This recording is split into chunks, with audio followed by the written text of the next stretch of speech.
자, 일단 교재부터 드리고. 다섯. 네. 이거 뒤로 넘겨주시고. 내가 넘길게요.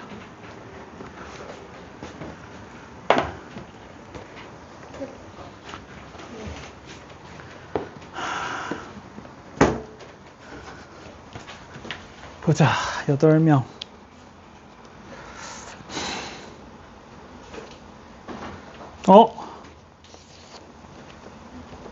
윤서? 윤서가 나한테 없구나. 저 다음 주부터는 토요일로 들어가. 대강이구나.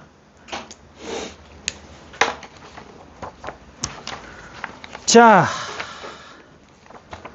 큰 의미는 없던데 일단은 밴드 QR 찍혀있는 강의 계획서 드리고요. QR 찍어줘도 대부분 이걸로 등록 안 해놓던데 제가 어차피 카톡에다 또 다시 올려드릴 테니까.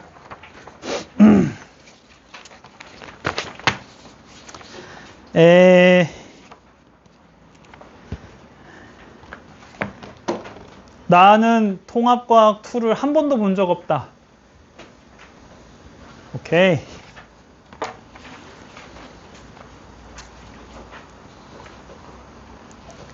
어차피 기본 개념부터 할 거라서 상관은 없긴 한데 그래도 혹시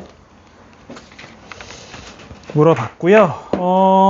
일단은 그 작년 기준 이대부고 진도가 물화생지 파트를 다 조금씩 나가고, 그래서 화생에서는 진화 파트랑 산화 환원, 그러니까 화학에서 산화 환원, 그 다음에 저기 생명 파트에서는 진화랑 생물 다양성까지 일반적으로 들어갔어서 일단 거길 먼저 나가고요. 그 다음에 이제 학교에서 진도 혹시 바뀌거나 추가되는 부분들이 있으면 뭐 좀 더 하긴 될 텐데, 아마도 이대부고는 화학은 산화 환원에서 끝날 확률이 높고, 나가더라도 산과 염기의 성질까지 정도, 중화 반응은 무조건 다음 기말고사 범위가 될 것 같으니까 화학은 아마 산화 환원 위주로 여러분들 공부하시면 될 것 같고요. 뭐 보신 분들 대부분 기억들 하시겠지만 이번 통합과학 2의 핵심은 화학이에요. 화학이고 중간고사, 기말고사 시험 범위 둘 다 화학이 어렵기 때문에 여러분들이 화학 개념들을 좀 잘 정리해 주셔야 되고, 생명은 특별히 개념적으로 어렵진 않고 외워야 될 게 좀 많다 보니까 시험이 가까워 올 때 조금 집중해서 여러분들 공부해 주시면 되고요. 그 전까지는 그냥 대충 이런 내용이 나오는구나를 파악하는 것 위주로 공부해 주시면 충분히 되지 않을까 생각이 들고요. 산화 환원이 중요한데, 그 산화 환원은 처음에 이제 학생들이 좀 이렇게 반도 옮기고 안 들려고 했다가 듣기도 하고 막 이런 문제들이 있어서 산화 환원을 좀 뒤에 하기로 하고요. 우리 첫 주기도 하고 좀 널널하게 긴장도 풀 겸 쉬운 단원부터, 그래서 생명 파트부터 오늘은 진도를 나갑니다. 뒷장에 보이는 것처럼 그래서 진도 계획은 일단 4주차까지가 기본 개념 진도가 될 것 같고요. 첫 1, 2주차에 생명 파트, 그 다음에 3, 4주차에 산화 환원을 하고, 혹시 학교에서 산화 환원 뒷부분인 산과 염기 성질까지 나간다고 하면 아마 4주차 산화 환원 할 때 추가 덧붙여서 산과 염기의 성질까지 아마 하게 될 것 같아요. 그렇게 진행을 하도록 하고요. 잘 부탁드립니다. 저도 처음이고, 그쵸? 저랑 방학 동안에 보신 분들도 계시긴 한데, 나 화생 수업 그래도 계속 했는데 떨리네. 방학 동안에 또 물질 했었어가지고. 뭐 이미 통합과학을 보신 분들 아시겠지만, 통합과학은 1학기 때 배웠던 내용들 되게 중요하고요. 그 다음에 1학기 때도 이미 중학교 때 배웠었던 기본 과학 내용들이 좀 중요합니다. 물어보면 대부분들 막 기억들 못하기도 하고 하긴 하는데, 여러분들이 알고 있다는 전제하에서 일단 교과서는 나와 있거든요. 제가 최대한 예전에 나왔었던 내용들을 간단하게 요약해서 설명을 드리긴 할 건데, 혹시라도 내가 요거는 배웠던 것 같은데 기억이 안 난다, 난 배운 적이 없다, 이런 것들이 있으면 저한테 개별적으로 질문들을 좀 해주시면 좋겠고, 그렇게 해서 내용들을 좀 보충을 잘 하면서 나가면 좋을 것 같아요. 오늘은 테스트가 없고 하다 보니까 진도를 나갈 시간이 되게 많은데 또 하필 또 내용이 쉬워서 아마 5강 다음에 6강을 좀 건들지 않을까? 근데 과제는 일단 5강을 드릴 겁니다. 5강 위주로 드릴 거니까 제가 마지막 수업 끝날 때쯤에 다시 과제에 대해서는 말씀을 드릴게요.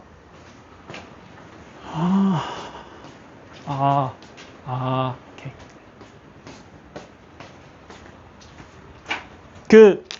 그 앞에서 과제 제출 같은 건 다 알고 계시죠? 그죠?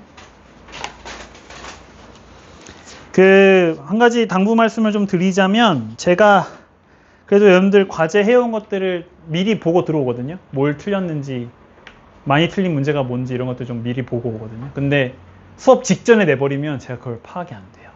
그렇죠? 그래서 미리미리 과제를, 우리가 이제 수요일 날 과제를 내드리면 일요일까지 제출이 A인데, 그래도 웬만하면은 수업 전날까지는 좀 제출해 주시면 제가 여러분들 그런 것들 좀 파악하기가 좋으니까 좀 부지런히 미리 하셔서 과제를 좀 일찍 제출해 주시면 좋겠고, 그래야 제가 또 여러분들이 어떤 게 좀 약한지 것들을 파악할 수 있을 테니까요. 자, 그래서 오늘은 5강의 자연선택, 진화 관련된 부분들을 정리를 좀 해보겠습니다. 일단 여러분들이 기본적인 내용들을 어느 정도 알고 계실 테니 너무 자질구레하게 쓰진 않을 거고요. 중요한 것들 위주로 한번 정리를 해보죠.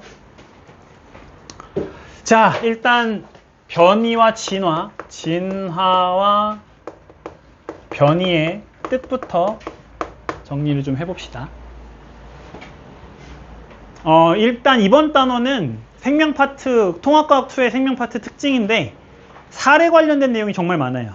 어떤 생물에 관해서, 어떤 예에 대해서, 어떤 특징에 대해서 굉장히 자세한 사례들이 나오는 경우들이 많고요. 이게 교과서 또는 선생님들에 따라서 좀 강조하는 내용들이 다른 경우들이 종종 있습니다. 그래서 이제 여러분들이 사실은 되게 중요한 것 중에 하나가 학교 선생님의 수업 내용들이 굉장히 중요한 경우들이 있어요. 일단은 일반적인 참고서와 교과서에서 강조하는 예들 위주로 설명을 드릴 거고요. 나중에 혹시 학교에서 따로 추가되는 내용들이 있으면 그때 이제 그런 사례들을 좀씩 추가를 해보도록 하겠습니다. 저는 기본적으로는 단어 뜻에 대한 내용들을 좀 중요하게 여겨요. 물리학 출신이다 보니까, 물리학과 출신이다 보니까 약간 명확한 정의, 그에 대한 설명, 이런 것들을 좀 좋아하는 편이라서 생명과학 설명도 그런 식으로 많이 설명을 하는 편인데, 그래서 제가 이제 단어 뜻들에 대한 중요한 부분들을 좀 설명을 드릴 테니까요. 여러분들이 보시고 중요하다고 생각되는 부분들은 따라서 적어주시면 될 것 같습니다. 자, 첫 번째, 이번 단원의 핵심 단어인 진화, 그리고 변이에 대한 뜻입니다. 자, 일단 우리 진화의 뜻부터 정리를 좀 해보죠. 진화. 여러분들 진화라는 게 뭐라고 생각이 드시나요? 사실 진화는 생각보다 되게 이것저것에서 많이 쓰이죠? 진화의 뜻 뭘까요? 진화. 변하는 거. 그쵸? 변하는 거. 자, 진화라고 하는 건 어떤 생물의 변화를 의미하죠. 그런데 이제 생물이 변하는 것 전체를 다 진화라고 하지 않습니다. 특히 진화 같은 경우에는 우리가 그 현대의 이제 여러 가지 잘못된 미디어에서의 알림을 통해서 뜻을 잘못 기억하고 있는 경우가 많죠. 제가 게임이랑 애니메이션을 좀 좋아해서, 물론 포켓몬을 열심히 보진 않았는데, 포켓몬에서 굉장히 자주 나온 게 진화잖아요. 그죠? 이 포켓몬의 진화는 과학에서의 진화의 뜻과는 완전히 다르죠. 그래서 여러분들이 이 진화, 우리가 일반적으로 알고 있는 진화와 과학에서 말하는 진화의 정확한 뜻에 대해서 차이점을 잘 기억하고 계셔야 되겠죠. 일단 진화는 어떤 기간 동안 일어나요? 굉장히 긴 시간 동안 일어나야 돼요. 일반적으로는 5세대 이상 일어나는 경우들이 많고, 길게는 10세대, 20세대 이상까지 일어나는 경우가 있습니다. 그래서 우리 책에서는 되게 자, 오랜 기간 동안 일어난다라고 하는 내용들을 이제 설명을 하게 돼요. 그래서 자, 아주 짧게 일어나는 변화 같은 경우에는 대부분 진화가 아닌 경우들이 많죠. 그죠? 그래서 오랜 기간 동안 일어나야 되는데, 한 생명체가 이렇게 오랜 기간 동안 살 수가 없죠. 때문에 이렇게 오랜 기간 동안 일어나는 변화는 반드시 어떻게 일어날 수밖에 없어요? 그렇죠. 부모에게서 자손에게, 그 자손에서 그 다음 자손에게 연결될 수밖에 없죠. 바로 반드시 무엇이 포함이 돼 있어야 돼요? 자, 유전이라고 하는 과정이 포함이 돼 있어야 되죠. 자, 아까 변화라는 말을 썼는데 아주 좋아요. 그죠? 진화는 실제로 변화가 일어나죠. 근데 그렇게 변화가 일어난 결과 어떤 일이 일어나느냐가 되게 중요하죠. 그죠? 여러분들도 알고 있다시피 우리 인간의 조상은 뭐예요? 뭐 원숭이 계열이죠. 그죠? 근데 여러분들 들어봤는지 모르겠지만 우리 인간과 매우 가까운 유인원이 뭐예요? 침팬지예요. 그죠? 그 DNA 차이가 얼마 안 나죠. 근데 침팬지와 우리는 분명히 다르죠. 그죠? 같은 조상을 갖고 있고 매우 비슷하긴 하지만 분명히 다르죠. 즉 같은 조상에서부터 갈라져서 서로 다른 특징을 갖게 됐다는 거예요. 자, 이걸 우리 과학에서는 뭐 어떤 표현을 쓰냐면 종의 분화라는 표현을 쓰죠. 분화, 말 그대로 나눠졌다는 거예요. 하나의 조상에서부터 여러 세대에 걸쳐 여러 개의 다른 종으로 갈라졌다, 나누어졌다라는 것이 종의 분화라는 뜻이고요. 결국 진화라고 하는 변화가 생겨서 어떤 차이가 생겼다? 종과 종 사이에 차이가 발생했다. 자, 그래서 진화의 핵심은 두 가지라고 볼 수 있겠죠. 일단 가장 중요한 건 뭐예요? 이런 오랜 시간 동안의 변화가 쌓이기 위해선 반드시 뭐가 있어야 돼요? 그렇죠. 유전이 있어야 돼요. 부모에게서 자손에게 전해지는 유전이라는 과정이 없으면 진화는 절대로 일어날 수가 없죠. 그리고 그 결과 어떻게 돼야 돼요? 종이 나눠져야 돼요. 오랜 세월에 거슬려서 올라가 봤을 때 우리 조상과 현재를 비교했을 때는 종의 개수가 어떻게 될 수밖에 없다? 그렇죠. 더 많아질 수밖에 없다는 거죠. 자, 이렇게 종과 종이 나눠지는 과정이 들어가는 것을 뭐라 부른다? 진화라고 부른다는 거예요. 이해되시죠?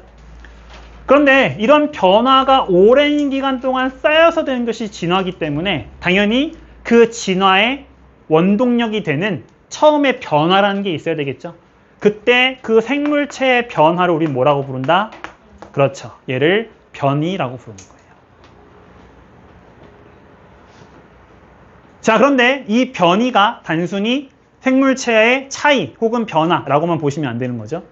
어느 사이에서의 변화, 차이인지가 굉장히 중요해요. 바로 그렇죠. 같은 종 사이의 형질, 형태와 성질의 차이를 우리는 변이라고 부르고요.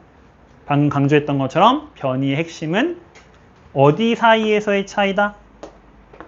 그렇죠. 같은 종 사이에서의 차이라는 게 핵심이에요. 생물체, 이미 갈라진 종 사이의 변이는 진화의 결과이지 진화를 만드는 애는 아니라는 거죠. 그렇죠? 진화를 만드는 변이는 같은 종 안에서의 변화가 핵심이 되는 거예요. 자, 변이의 경우에는 자, 다시 크게 두 가지.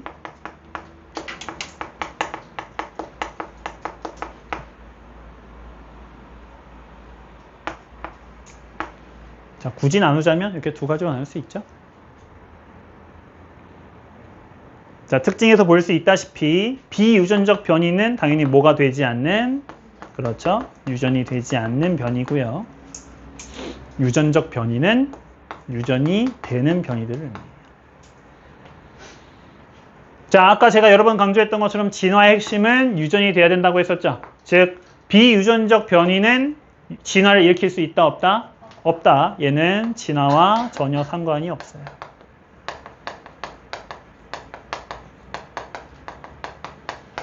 자, 비유전적 변이 왜 생기죠? 그렇죠. 후천적인 환경 차이 때문에 발생하는 경우가 많고, 방금 얘기했던 것처럼 자, 다음 세대로 유전이 안 돼요. 전달이 안 됩니다. 자, 이번 단에서는 그렇게 중요하게 배우게 되지 않을 변이고요. 예전에는 이런 비유전적 변이를 다른 말로, 아이고, 이거 다 빨간색으로 써버렸네. 죄송해요. 획득 형질이라고 불렀어요.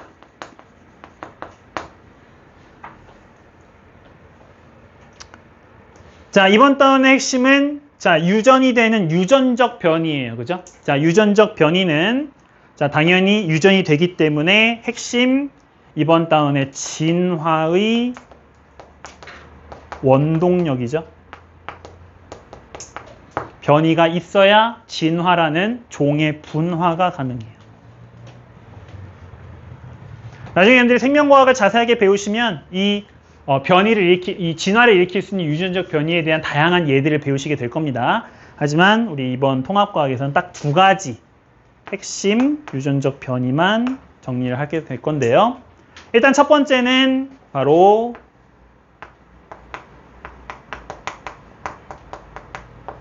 자, 돌연변이죠. 자, 이름에서도 나와 있다시피 돌연 무슨 뜻이죠? 갑자기. 그죠? 그렇죠. 바로 지금까지 조상에게서 없었던 형질이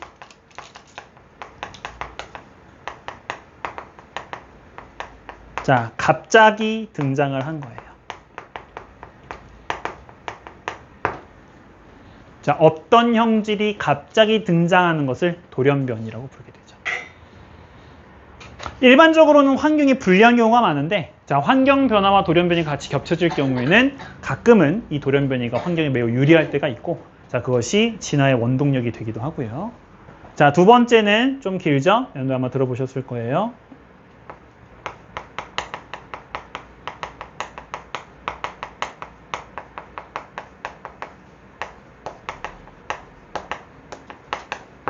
자, 이게 무슨 뜻이죠? 뭐 대충 이런 거죠. 뭐 여러분들 중학교 때 이거 배우나? 여러분들 중간유전 배우나요? 중학교 때 중간유전 안 배워요 이제는? 뭐 대충 이런 거예요. 예를 들어서 우리 아버지가 자, 검은색 눈을 갖고 계세요. 그죠? 그런데 우리 어머니는 그렇진 않은데요. 예를 들어서 그 파란 눈을 갖고 있다고 해봅시다. 좀 이제 이렇게 완전히 상반돼야 되니까. 그렇죠? 실제로는 검은 눈이셨어요. 자, 이렇게 두 분이 이제 결혼했어요. 그렇죠? 그래서 이 검은 눈을 결정하는 이 유전자는 예를 들어서 이 검은색 색소가 많아야 된다고 해봅시다. 우리 이거 이미 배웠죠? 그렇죠? 그래서 자, 검은색 색소를 많이 만들어내는 효소들이 들어있는 그런 유전자고요. 반대로 파란 눈은 어때요? 검은색 색소를 별로 안 만들어내는 유전자죠. 그죠? 자, 이 둘이 합쳐져서 어떻게 됐어요? 내가 태어났어. 그지? 그럼 어떻게 돼? 이 둘이 섞일 수 있지. 자, 예를 들어 아버지의 경우에는 자, 검은색 대문자 B라는 유전자를 이렇게 갖고 있었어. 어머니는 파란색 소문자 B라는 유전자를 갖고 있었어. 그지? 자, 두 분이 결혼해서 내가 태어났어. 나는 두 분에게서 자, 유전자를 이렇게 하나씩 받았어. 자, 아주 진한 색소가 나는 유전자와 색소가 잘 안 나는 유전자를 두 개 받은 거야. 그지? 그래서 내 눈은 어정쩡하게 검지도 않고 파란색도 아닌 예를 들어서 뭐 옅은 갈색이 나왔다고 해보자. 그치? 자, 형질 자체는 어때요? 부모님이랑 다르죠. 차이가 나요. 하지만 그 안에 들어있는 유전자는 어떻죠? 그렇죠. 유전자는 달라진 게 없죠. 아버지의 대문자 B가 그대로 왔고요. 어머니의 소문자 B가 그대로 왔죠. 자, 이렇게 자, 따로 유전자의 변화가 있어 없어? 유전자의 변화는 없어. 다만 그 유전자가 어떻게 만났느냐에 따라서 바깥으로 드러나는 형질이 달라지는 거죠. 그렇죠? 자, 이것을 표현하는 말이 자, 유성 생식 세포의 조합의 차이다. 결국 이 둘의 차이점은 뭡니까? 차이점은 뭐예요? 없던 유전자가 아예 새롭게 생기느냐, 있던 유전자들이 적절히 조합해서 겉으로 봤을 때 새로운 게 생기느냐, 이런 차이라고 볼 수 있겠죠. 그래서 자, 새로운 유전자가 발생을 하느냐 안 하느냐, 자, 요 둘의 차이가 돌연변이와 유성 생식세포 조합의 차이라고 보시면 될 것 같아요. 아예 없던 형질이 새롭게 생기는 게 돌연변이. 자, 있던 걸 적절하게 조합해서 새롭게 보이는 것 같은. 하지만 실제로 유전자 안에서는 차이가 없죠. 자, 요런 새로운 세로와 보이는 형질이 보이는 것. 자, 이것이 이제 유성식 세포 조합, 세포의 조합이다. 이렇게 볼 수가 있을 것 같아요. 자, 일단 우리 교과서에서는 이 두 가지 변이에 대해서만 주로 배우게 되고요. 그래서 새로운 유전자가 추가가 되는지 안 되는지로 둘을 구분해 주시면 될 것 같습니다.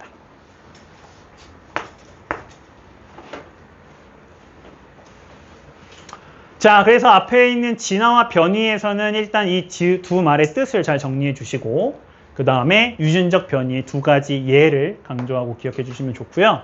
거기에 요거는 이제 저의 약간의 첨언인데, 아까 제가 포켓몬을 웃자고 얘기했지만 사실은 되게 조심해야 될 부분이 있어요.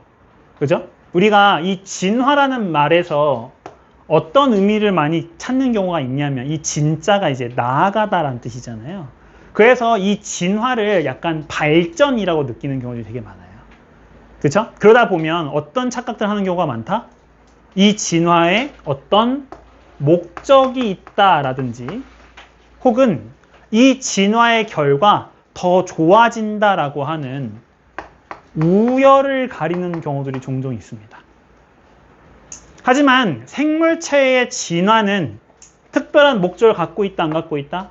안 갖고 있다는 거죠. 또 그 진화가 일어나서 만들어진 형제들 사이에서는 더 우월하다, 열등하다라고 하는 상하 관계라는 게 있다, 없다? 없다라는 거예요. 대부분의 경우들 잘못된 대표적인 문장이 바로 이런 경우죠. 더워진 환경에 적응하기 위해 털의 수가 감소시켰다. 자, 이런 표현들이 있어요. 그렇죠? 예를 들어서 어떤 털이 굉장히 많은 생물종이 있었는데 그 지역이 굉장히 더워졌어. 그치? 그래서 이 생물종이 점점점 세월이 지나면서 털의 양이 점점점 줄어드는 변화를 겪게 된 거야. 그치? 그러면 여기에서 우리가 어떤 착각들을 하기 쉽다? 얘가 이 더워진 환경에 적응하기 위해서 어떤 변화를 일으켰다라고 생각하기가 쉽다는 거죠. 하지만 실제로는 그렇다, 안 그렇다? 안 그렇다는 거죠. 오히려 이 순서가 그렇죠. 바뀐 경우가 많죠. 털의 수를 감소시키는 변화가 그냥 저절로 일어난 거예요. 근데 마침 그게 뭐에 딱 맞았던 거야? 그렇죠. 환경 변화에 딱 맞았던 거죠. 어떤 것에 적응시키기 위해라는 이 목적성은 진화에 대한 설명에서는 맞지 않다라는 거예요. 여러분들이 어떤 문장의 맞고 그름을 판단을 할 때, 특히 진화와 관련된 문장에서 자, 요 목적성에 대한 얘기가 들어가 있느냐 안 들어가 있느냐를 잘 판단해 주시는 게 되게 중요하다라는 것을 좀 첨언을 드리고, 자, 이 진화와 관련돼서 이제 본격적으로 과학적인 어떤 학설이 나오기 시작하는 것이 여러분들도 잘 알고 계시는 다윈의 자연 선택설이죠. 현대과학에서는 다윈의 자연 선택설뿐만 아니라 다른 여러 가지 이론들을 모두 채용을 해서 통합 버전을 사용하고 있지만, 통합과학에서는 이 자연 선택설에 대한 얘기들을 이제 주로 하게 될 거예요. 자연 선택설의 핵심이 뭡니까? 자연 선택이 말의 뜻이 뭡니까?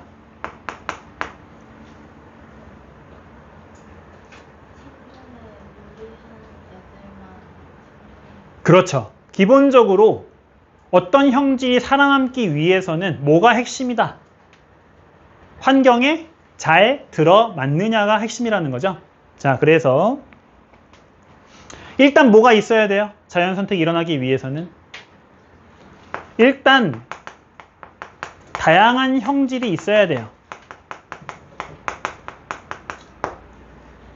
그죠?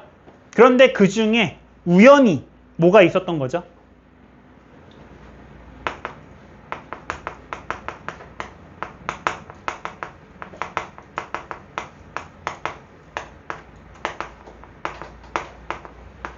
자, 환경에 잘 들어맞는 우연히 있었던 어떤 형질이 있었다는 거죠. 그렇죠?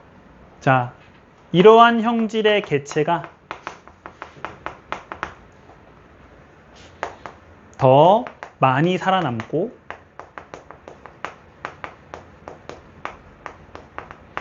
뒤에 건 안 써도 돼요. 자손을 남기게 되고요.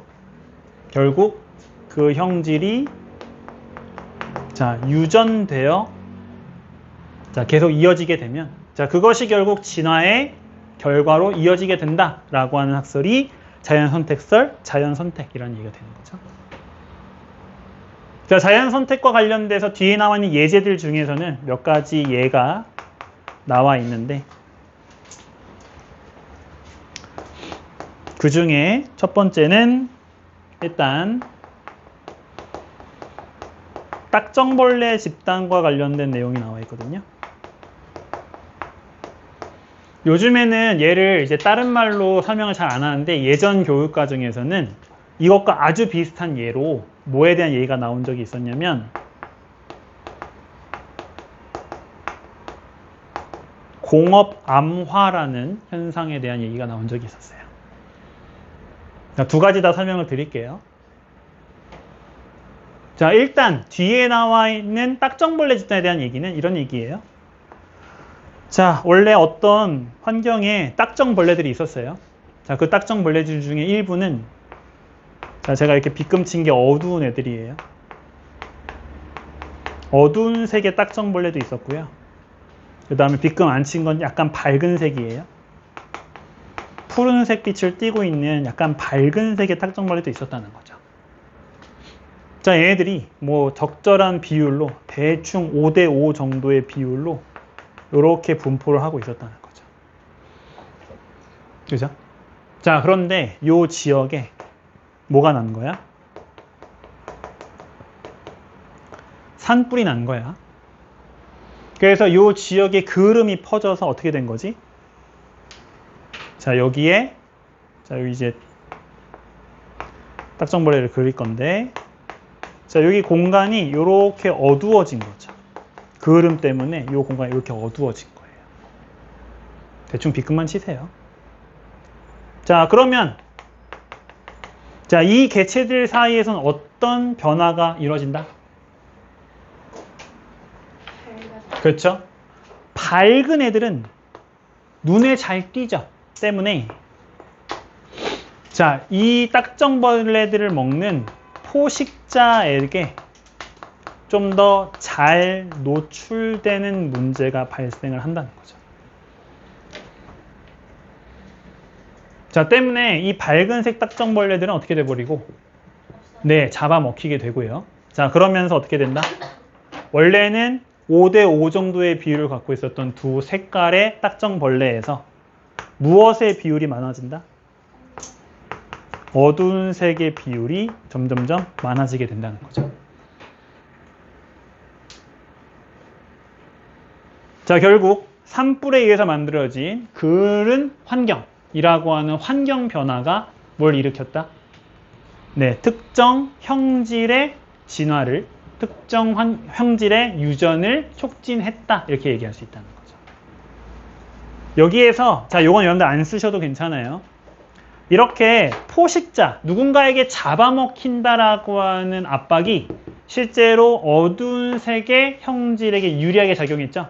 이렇게 어떤 형질이 다음 유전이 일어날 수 있도록 촉진하는, 진화를 촉진하는 어떤 힘을 진화압이라고 부르는데 바로 이 경우는 자, 딱정벌레를 잡아먹는 포식자가 진화압의 역할을 했다. 이렇게 우리가 얘기할 수 있다는 거예요.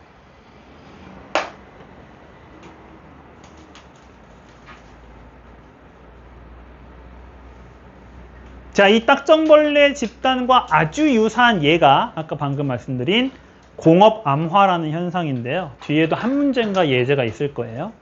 공업암화는 자, 영국 런던 지역에 자, 나방과 관련된 내용이에요. 아마 어디선가 예전에 예습하실 때 보신 적이 있을 거예요. 자, 영국에 있는 런던 근교의 나무들은 이 나무 겉표면에 지의류라는 약간 이끼 비슷한 작은 식물들이 붙어 산다고 하거든요.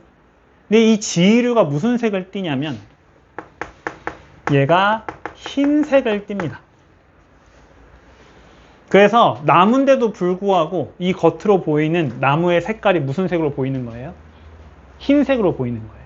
자, 여기에 이제 뭐가 붙어 산다? 나방들이 붙어 삽니다. 자, 나방들이 어떤 나방이 있냐면 같은 종이지만 자, 날개가 흰색인 나방이 있고요. 그 다음에 날개가 검은색인 나방이 있다는 거죠.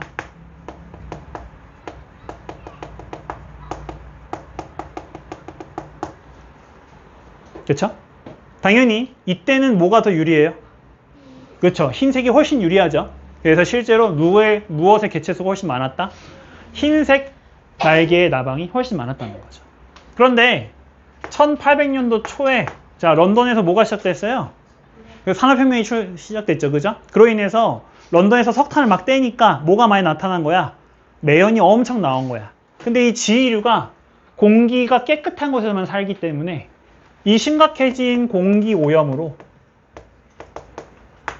이 지휘류가 급격하게 감소하는 일이 일어났다고 합니다. 자, 그러면 이제 어떻게 되겠어요? 이 나무가 그렇죠? 원래 나무의 색깔인 어두운 색이 드러나게 되겠죠? 나무 색깔 검은색이나 그보다 더 갈색이나 그보다 짙은 색깔들이 있으니까. 근데 이 경우에는 뭐가 좀 더 유리하죠? 그렇죠. 이 경우에는 검정색 날개가 조금 더 유리해지죠? 그렇죠? 즉, 원래 개체수가 적었던 뭐가 조금 더 많아지게 됐다? 그렇죠? 검은색 날개의 나방이 점점 증가하게 됐다는 거죠. 자, 그러다가 런던에서 뭐가 시작이 됐냐면 환경 규제가 시작이 됐어요. 자, 런던 근교에는 공장도 짓지 못하게 하고 매연 배출량도 제한하기 시작했습니다. 자, 그러면 당연히 어떻게 되겠어? 다시 그렇죠. 지휘류가 증가하게 되겠죠. 자, 지휘류가 증가하면서 다시 하얘졌고 원래 수가 적어졌었던 흰색 나방의 수가 증가하겠죠. 자, 방금 우리 봤었던 딱정벌레와 아주 유사하죠. 그렇죠? 여기에서 자, 환경 변화에 의한 지류의 감소와 증가 때문에 결국 역시 무엇이 진화합의 역할을 하게 된 거예요.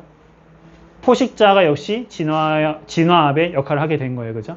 자, 이렇게 포식자에게 잘 드러날 수 있는 환경이냐 아니냐에 따라 자, 나타나는 형질의 수가 달라질 수 있다라는 예가 이 딱정벌레와 공업 암화라는 현상의 예라고 보실 수가 있겠죠.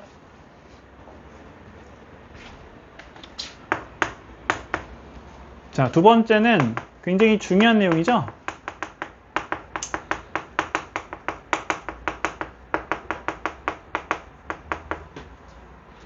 자, 항생제 내성세균, 흔히 우리가 뭐라고 부르는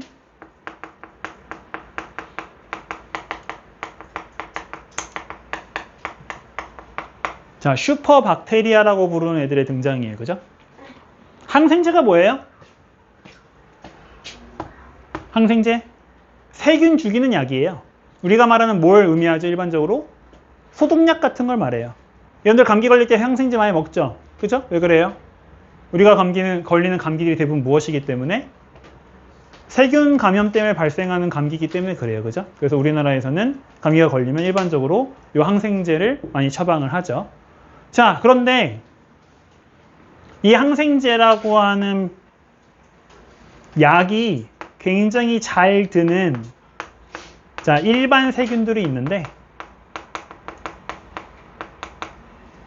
자, 여기에 갑자기 자, 항생제의 내성이 있는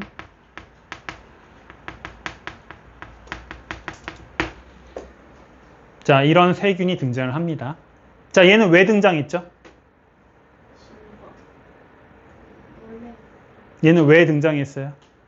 그렇죠. 얘는 우연히 등장한 거예요. 그죠? 자, 얘가 등장한 거가 진화가 아니죠? 얘는 그냥 우연히 등장한 겁니다. 여기에서 여러분들 가장 많이 실수하고 대부분의 문제에서 많이 물어보는 게 바로 뭐다? 얘가 등장한 이유를 물어보는 거예요. 그죠? 많은 학생들이 어떤 착각들을 할 수 있다?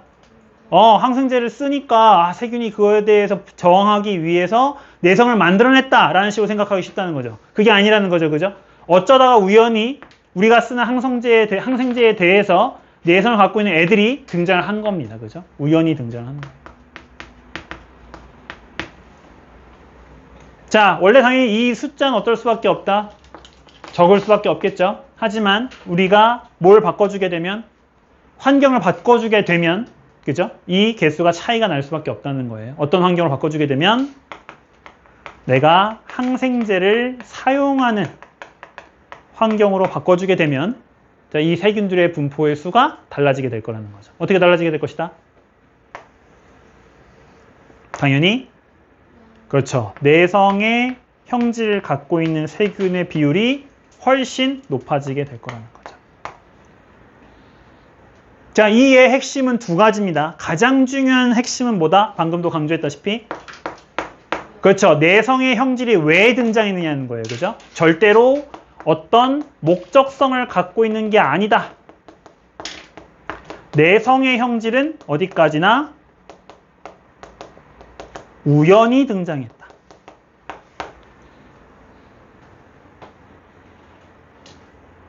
자, 그리고 우리가 사용한 항생제가 무엇의 역할을 했다?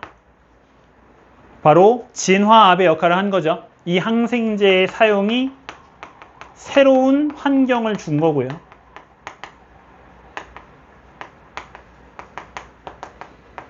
자, 그로 인해 자, 세균들 사이에 형질의 비율이 변화가 일어나겠죠.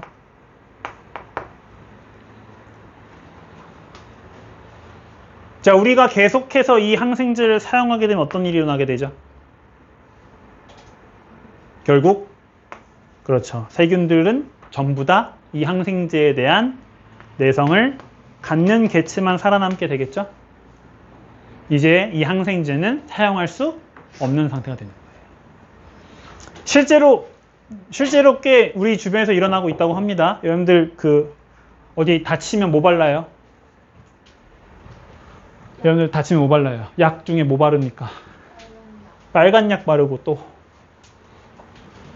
후시딘. 그렇죠. 그런데 후시딘의 경우에는 현재 우리 한국에서 대부분의 세균들이 그에 대한 내성을 갖고 있다고 해요.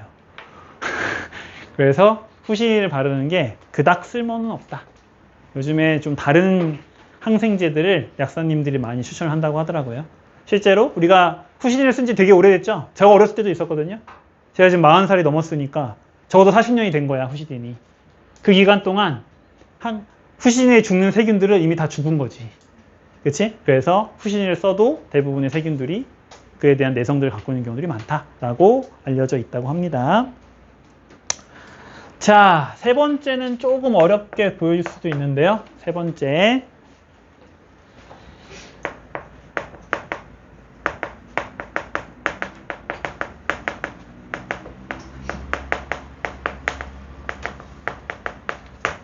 자, 남모양 적혈구 빈혈증. 여러분들 혹시 통합과학 1에서 학교나 학원에서 남모양 적혈구 빈혈증 배웠나요? 배웠어요. 좋습니다. 어떤 병이죠? 여기에 집중하시면 안 되고 여기에 집중해야죠. 그죠? 자, 원래 적혈구의 모양은 그렇죠. 원래 원반 모양이지만 남모양 적혈구 빈혈증은 말 그대로 이렇게 낫 모양처럼 날카롭게 생긴 거예요. 그죠? 자, 어떤 문제가 일으킬 수 있죠? 네, 일단 산소 운반 능력이 매우 떨어집니다. 산소가 원래는 이 안에 들어가줘야 되는데 얘가 공간이 너무 좁다 보니까 산소 운반이 엄청나게 떨어져요. 자, 산소 운반력이 떨어지고 또 얘가 날카롭게 생겼잖아요. 그래서 얘가 가끔씩 혈관에 걸린대요. 그거 얘기했어? 혈관에 걸려서 실제로 혈관벽을 막거나 거기에 혈전을 만들기도 한다고 합니다. 그래서 심하면 혈관 폐색 들어봤어요? 네, 혈관이 막혀서 잘못하면 썩기도 하는데 자, 이런 변화를 일으킬 수도 있다고 합니다. 다행히 이 남모양 적혈구 빈혈증은 대표적인 열성 유전자예요. 무슨 뜻이죠? 열성 유전자. 잘 안 나타난다. 맞습니다. 그죠? 자, 실제로 여러분들 예전에 중학교 때 배웠던 내용 살짝 기억해 보시면 자, 우리 사람의 염색체는 몇 쌍? 23쌍. 그렇죠. 좋아요. 기본적으로 염색체는 항상 쌍을 이루고 있죠. 그래서 염색체가 이렇게 쌍을 이루고 그 다음에 이 똑같은 염색체를 우리가 뭐라 불렀죠? 그렇죠. 상돈 염색체라 불렀죠. 그때 이 상돈 염색체의 같은 위치에는 뭐가 있다? 같은 유전자가 있었어요. 좋습니다. 그렇죠? 같은 유전자가 있었어요. 자, 그래서 기본적으로 사람은 유전자를 반드시 한 쌍은 적어도 갖고 있었죠. 자, 그때 자, HBA라고 하는 애가 정상 유전자라고 한번 해봅시다. 그러면 이렇게 정상 유전자를 2개 갖고 있는 사람은 어떻다? 말 그대로 정상이에요. 이 사람은 당연히 정상 헤모글로빈이 생기고요. 당연히 빈혈증과 관련된 아무런 문제가 없습니다. 우리가 말하는 이 심각한 빈혈증은 언제 생기는 거예요? 네. 좀 슬프잖아. 그러지 마시고. 그렇죠? 이 남모양 적혈구 유전자를 갖고 있는 사람 중에서도 어떤 사람들? 둘 다 이걸 갖고 있는 사람들. 그렇죠? 자, 둘 다 갖고 있는 사람들이 이 병에 걸리는 거예요. 그래서 이 사람들이 이 심각한 남모양 적혈구 너무 길어. 그죠? 자, 이런 병을 갖게 되는 거예요. 자, 이 사람들은 어떻다? 빈혈증이 굉장히 심하고요. 실제로 이 사람들의 경우에는 평균 수명이 40살 정도 그래요. 평균 수명이. 그러니까 그 전으로 죽는다는 거죠. 그래서 50살 넘기가 좀 쉽지가 않대요. 기본적으로 산소 운반율이 많이 떨어지니까 나이를 먹으면 먹을수록 살기 힘들다는 거야. 그지? 그래서 굉장히 심각한 빈혈증을 갖게 된다는 거죠. 그런데 그러면 어떤 경우가 있겠어? 반반. 그렇지. 반반 갖고 있는 사람들이 있겠지? 이 사람들은 지금까지 얘기 들어보니까 어떤 것 같아? 잘 살아요. 별로 심각하지 않은 것 같죠? 그죠? 실제로 자, 정상 하나 정상이라고 하지 말자고 그랬지.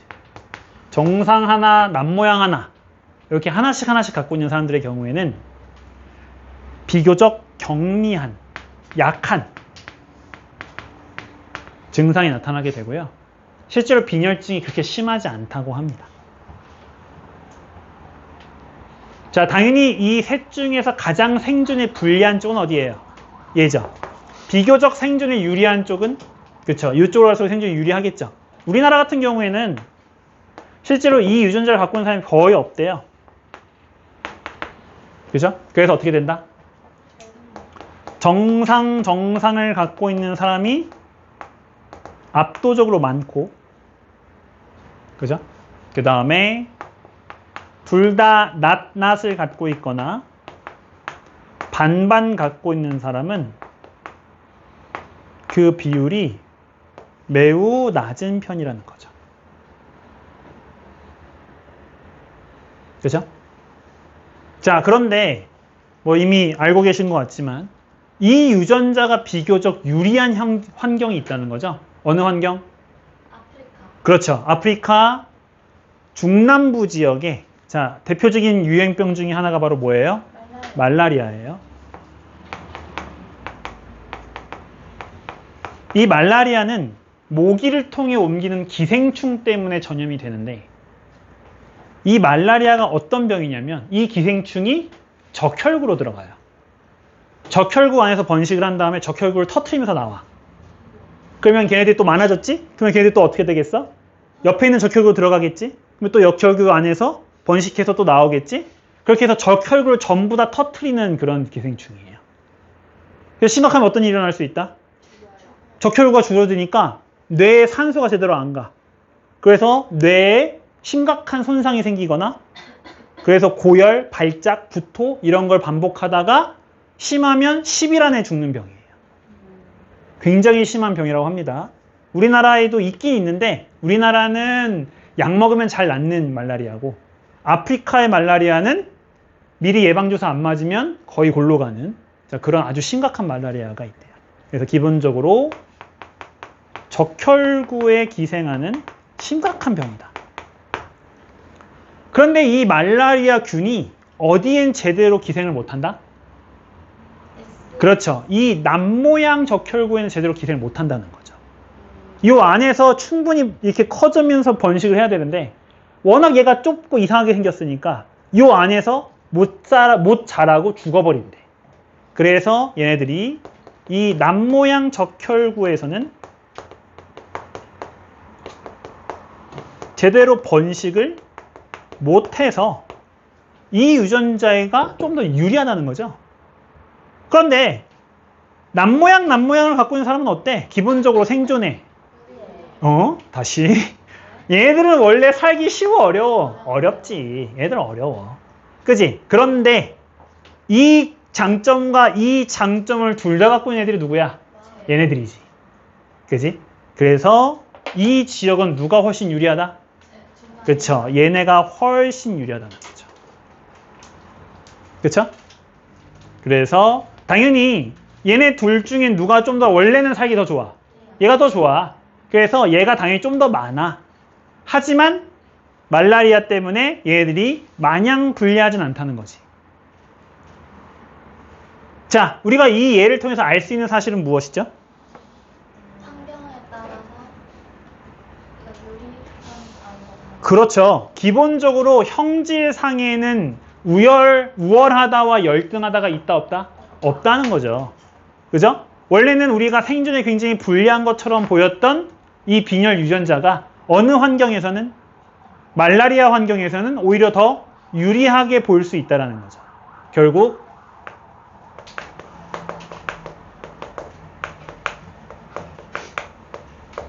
자, 형질의 유불리는 형질 자체가 아니라 오직 뭐에 의해서만 결정된다? 그렇죠. 환경에 의해서만 결정된다. 이거 설명 써놓을게요. 여기가 아프리카 중남부 말라리아가 유행하는 지역이고요. 빨간색이. 흰색은 일반 한국?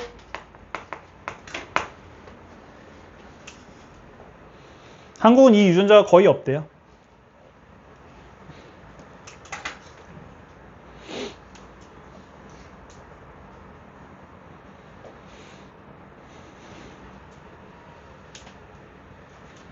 자, 그래서 이 2번과 3번, 특히 요즘 통합과학에서 이 진화 파트의 핵심 내용으로는 이 항생제 내성세균에 대한 얘기들이 정말 잘 나오고요. 자, 거기서 주로 주는 질문 중에 하나는 바로 내성세균이 왜 발생을 했는가? 자, 여기에서 여러분들이 절대로 어떤 목적 때문에 발생했다라고 하는 표현들을 피하는 거 항상 주의해 주시고, 그 다음에 항생제라고 하는 환경 변화가 이런 형질들의 개체수의 차이를 발생시킨다라는 내용을 정리해 보시면 됩니다.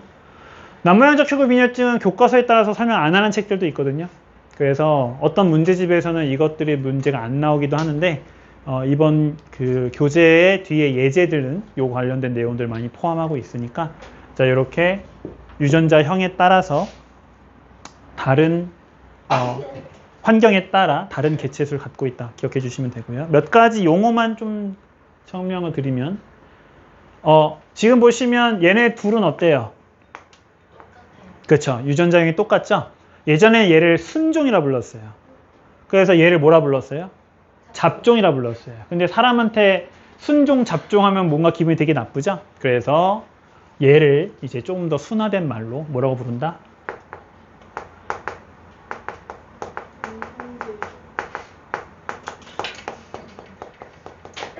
동형접합 유전자라고 불러요. 동형접합 유전자. 말 그대로 같은 형태의 유전자가 붙어있다 이런 뜻이 되겠죠? 그러면 얘도 뭐라고 부르면 되겠어요? 동형접합 유전자라고 부르면 되겠죠? 자, 그러면 얘는 뭐라고 부르면 돼요? 아니죠. 그렇지. 이형접합 유전자.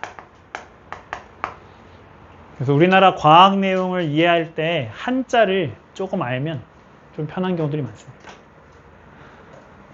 그래서 이제 순종 잡족이라는 표현 잘 안 쓰니까 동형접합, 이형접합 유전자 이런 표현으로 여러분들이 내용들을 정리를 해보시면 좋을 것 같아요. 자, 여기까지 질문 괜찮나요? 좋습니다. 잠깐 쉴까요?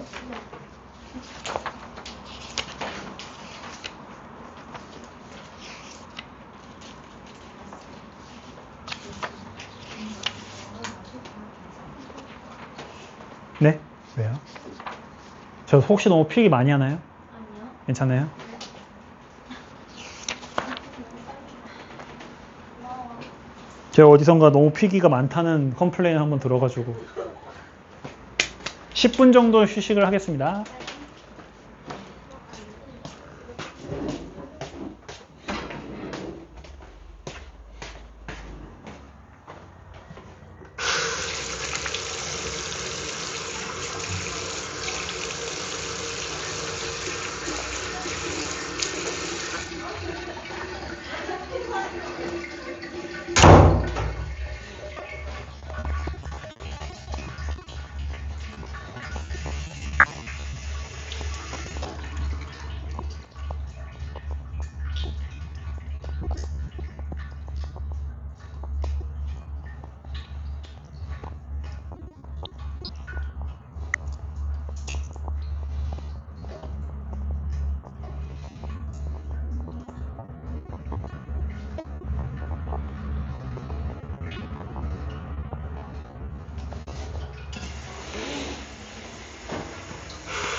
아이고야.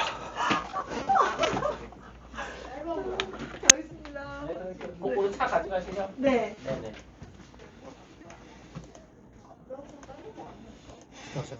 네? 어떠셨어요? 아, 표정 대준으로 안 좋은 것 같아가지고. 제가 또 화생이 이상하게 자신감이 왼쪽에 선생님 수업 기준 왼쪽에 앉은 애들은 원래 표정 안 좋은 애들이에요. 그래서 그들의 표정은 신경 안 쓰셔도 돼요. 인서는 이번 주만 듣는 거죠? 네, 대강이어서 그리고 반응이 오른쪽에 첫 번째 줄이 새로운 애들인가요? 네. 아, 그 오른쪽에 첫 번째 줄에 왼쪽에 앉은 친구가 완전 새로운 네, 친구구나. 있고 나머지는 한 번씩은 들었던 친구. 그 친구 표정만 좀 보면 될 것 같아요. 그 새로운 친구. 그 친구 표정이 그 친구 표정이 괜찮으면 사실 괜찮은 거예요. 좋지 않네. 아씨. 주와 랑 서연이는 대답 막 하잖아요. 네. 네, 걔네 저 대답하고 있으면 처음 보는 친구 걔는 엄청 활달. 걔네 대답 잘하고 있으면 잘하고 계신 거예요. 두 번째 줄에 오른쪽. 네, 서연이. 네. 네. 원래 거기에 혜린이까지 합쳐져서 셋이 이제 트리오였는데 혜린이가 빠진 거예요. 혜리는 결국 안 들어왔네. 그때 빠진 걸로 빠진 건데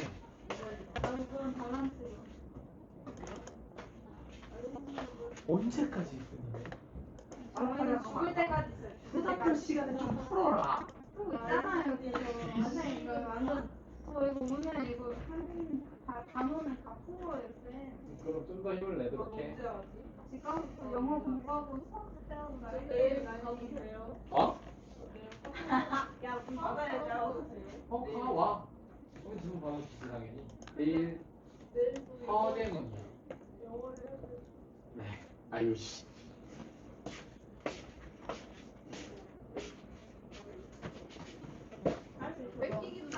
얘기 안 해준다.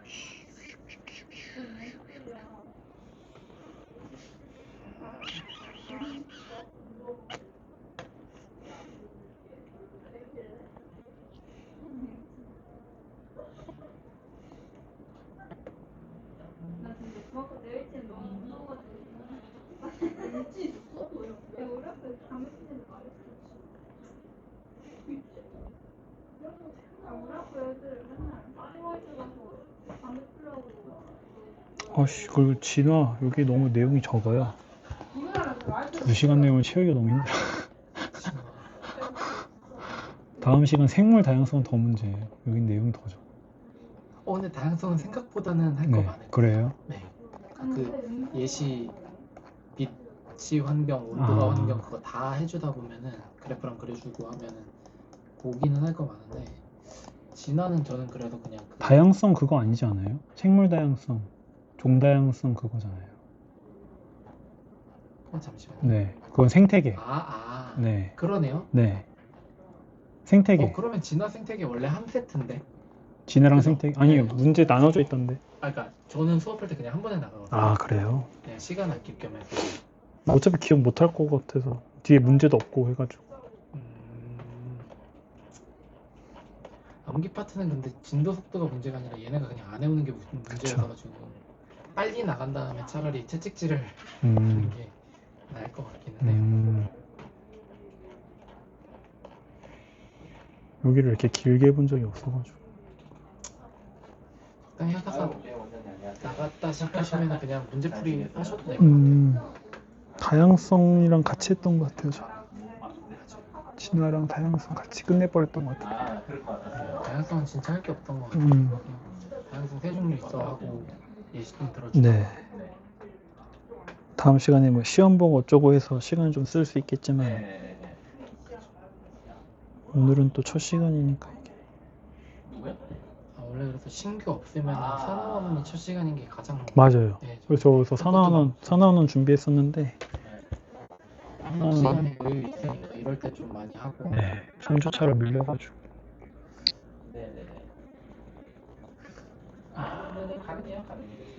지구과학은 할 게 많은데.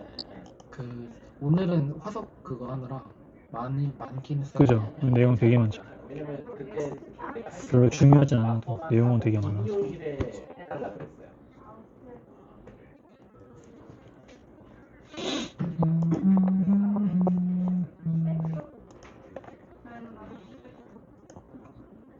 가능해요. 가능해요.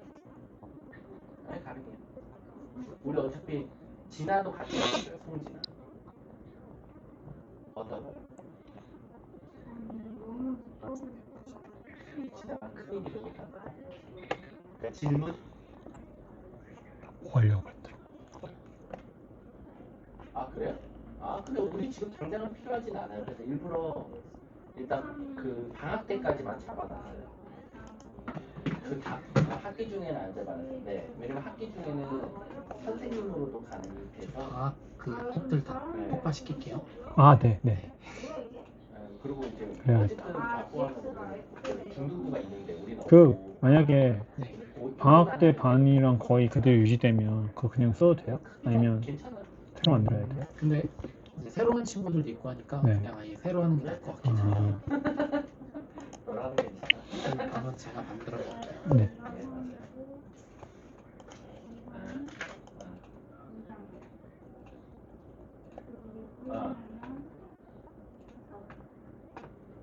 어떤 거요?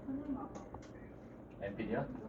근데 걔 모르겠어. 근데 막상 그러니까 그런 거는 되게 잘한다고 하더라고요. 그 사람이 어디 저 용산 근데 그 사람이 워낙 그런 건 되게 잘한다고 하더라고요. 네. 근데 막상 지금 거기 가 있는 애들 그래서 연락을 해보면 애들 사이에서 그렇게까지 막 평이 좋진 않더라고요.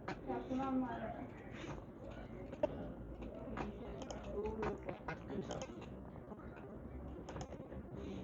그리고 뭐 이거를 그냥 들은 건데 그 팀 원장님한테 들었어요. 들어보니까 그 사람이 그래도 멘트는 되게 강한데 막상 수업에 들어갔을 때는 조금 호불호가 좀 많이 갈리는 사람이라고 하더라고요. 네. 그래서 예전에는 수업을 줄이고 그런 프로그램 구상에만 조금 이렇게 했었대요. 네, 그래가지고 이제 제 생각에는 그 엔비디아도 오면서 이런 사람이 필요하니까 한 게 아닐까라는 생각이 그냥 들어요. 그렇게 살아가는 게 아니라 로망은 뭐 알겠지만 뭐 완벽하게 뭐 영향은 없다는 거지만 그냥 거슬리는 정도 신경을 쓰고 있다.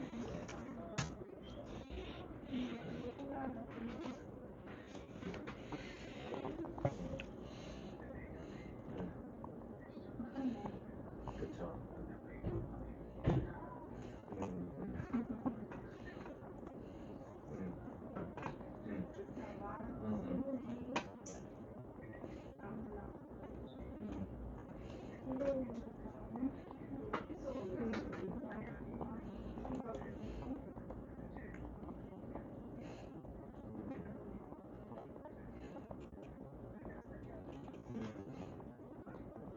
맞아요. 그렇죠, 맞아요. 근데 네.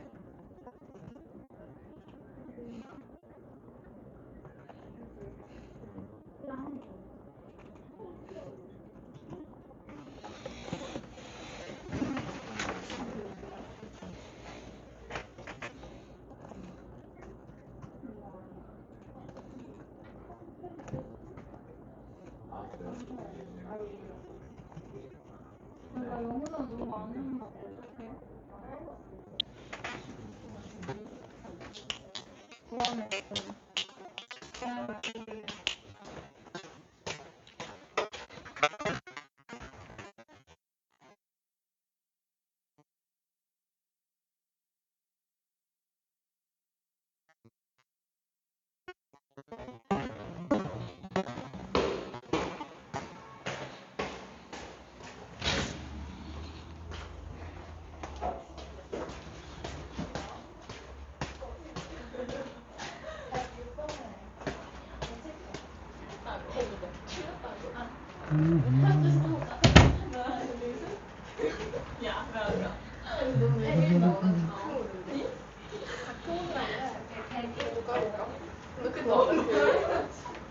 글자 크기 조절할 수 있게.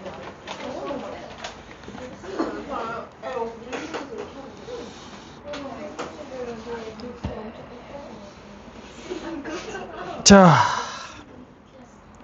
제가 긴장해가지고 해야 될 말을 안 해서 하나만 추가를 할게요. 죄송해요.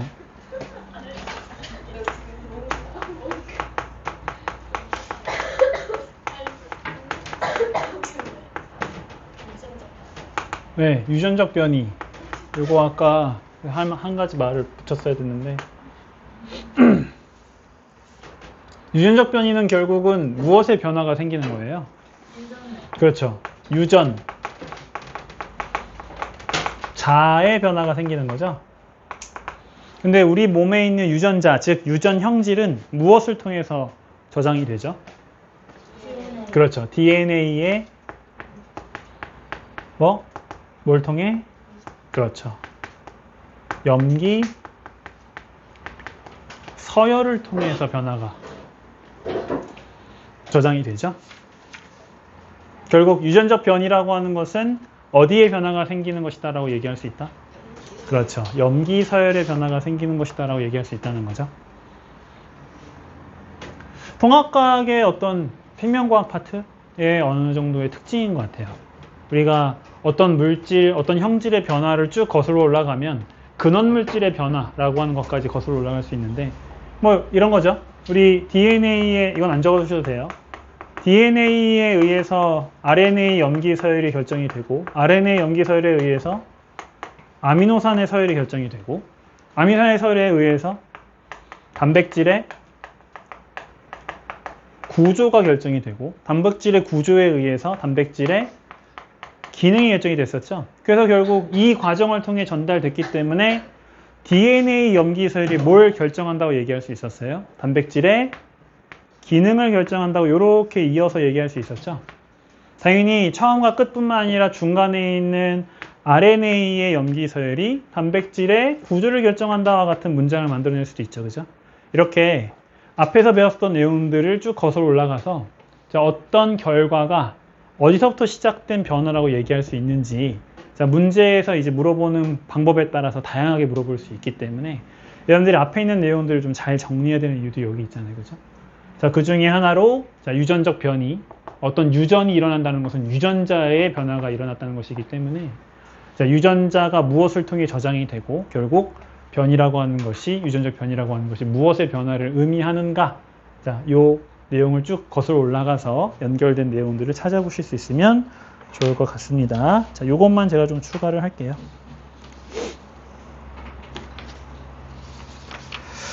자, 그 다음은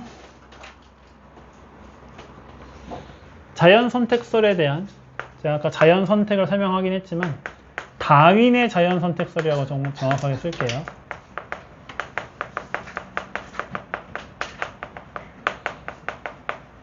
자, 현재 우리가 생각하고 있는 어떤 진화론이 아니라 자, 다윈이 처음 이제 주장한 자연 선택설의 특징을 이제 설명을 하는 것인데, 요즘 교육 과정에서는 설명하지 않는 내용이긴 하지만 아마 여러분들이 선행해 보신 분들의 경우에는 많이 얘랑 비교되는 학설이 바로 뭐였어요? 라마르크의 용불용설이라고 하는 학설이죠. 자, 그거에 대한 내용이 뒤에 살짝 설명이 되어 있으니까 요것과 함께 같이 좀 정리를 해볼게요. 아까 얘기했던 것처럼 다윈은 자, 진화라는 학설에 대해서 다 정리를 했던 사람이죠. 그죠? 자, 진화는 아까 제가 이미 설명을 했습니다. 핵심은 자, 여러 세대, 오랜 세월에 걸쳐서 여러 세대에 걸쳐 일어나야 되고요. 자, 그 형질이 유전돼야 하지만 다윈은 이때 당시에는 얘를 몰랐죠. 다윈은 유전학에 대한 어떤 이론을 몰랐기 때문에 자, 어떻게 전달되는지는 설명을 못했어요. 그죠? 자, 하지만 그 결과에 대해서는 얘기를 했죠. 그죠? 핵심은 뭐다? 생명체에 변화가 생겨서 결국은 원래 시작된 종에서 나중에 만들어진 종은 분명 차이가 있고요. 첫 번째 종과 나중 종을 비교하면 나중 종의 개수가 훨씬 많다. 그래서 결국 종의 분화가 진화의 핵심이고, 자, 이것은 뒤쪽에서 나오는 무엇과도 연결이 되냐면 다양성과도 연결이 되죠. 결국 생물이 더 다양해지는 결과가 진화의 결과다라는 것이 다윈의 자연 선택설의 핵심이었어요. 그죠? 자, 그리고 다윈은 이런 과정이 일어난 현상을 여러 가지 생명체들로 설명을 했는데, 자, 이 다윈의 자연 선택설에서 일단 가장 중요한 게 뭐예요? 이미 여러분들 공부해 보셨지만 뭐가 제일 중요합니까? 이 다윈이 주장한 자연 선택의 과정이 중요하죠. 예전에는 여기에 들어가는 정확한 명칭을 써야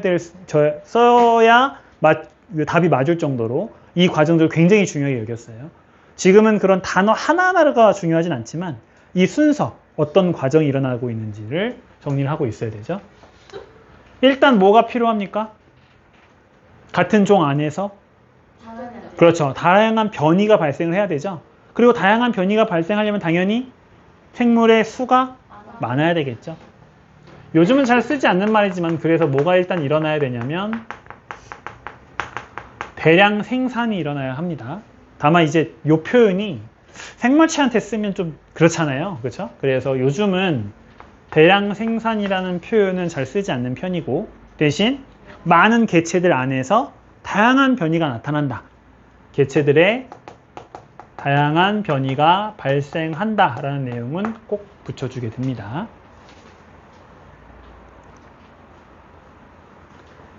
자, 그리고 얘네들이 뭘 하죠? 그렇죠. 생존 경쟁을 하죠. 네, 생존 경쟁을 합니다. 자, 이 생존 경쟁은 다양한 부분에서 일어나게 되는데 가장 일반적으로 일어나는 것이 먹이라든지 자, 서식지 싸움이 일반적으로 가장 잘 일어나는 편이고 그 다음에 어떤 경우도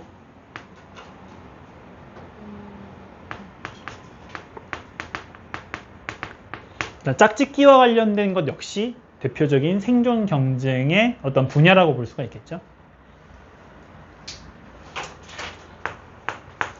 자, 이 생존 경쟁의 결국은 어떻게 됩니까?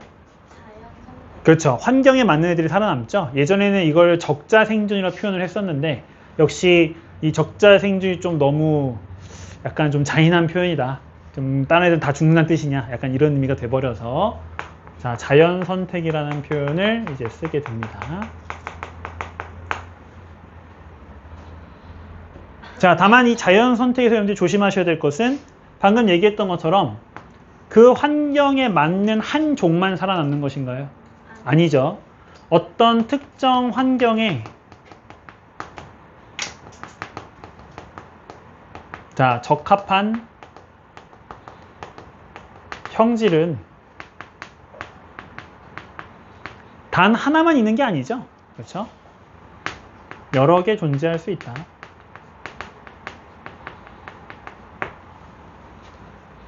자, 그래서 적자생존이라는 표현을 요즘에 잘 쓰지 않는 이유가 바로 이런 특징을 싹각해 버릴 수 있기 때문에, 그렇죠? 꼭 특정 환경에 한 가지 형질만 남는다 이렇게 생각을 해버릴 수가 있기 때문에 자, 그 표현을 없애고 여러 개 존재할 수 있다는 것을 강조하고 있습니다. 자, 결국 이렇게 살아남은 많은 형질들은 자, 그 유전을 통해서 물론 이 유전이라는 표현은 다윈은 사용하지 않았고요. 자, 형질을 이제 옮겨주게 되고요. 결국 진화로 이어지게 되죠. 최종적으로는 이 진화는 무슨 말과 똑같다? 종이 다양한 형질들로 나누어진다라는 종의 분화와 같은 뜻이다. 다만 아까 얘기했고 지금도 지금 표시했던 것처럼 다윈은 뭘 설명하지 못했다. 그렇죠. 이 변이가 전달되는 과정을 즉 유전 과정을 설명하지 못했다라는 것이 당시 다윈 학설의 가장 큰 문제점이었다라고 볼 수 있습니다. 자, 요즘에는 잘 다루진 않는데 자, 우리 책 뒤에 그 정리 필기 파트 뒤에 보시면 이 라마르크라는 사람의 용불용설이라고 하는 학설에 대한 얘기가 나와 있죠. 용불용설 말 그대로 무슨 뜻이에요? 용과 불용, 쓴다와 안 쓴다예요.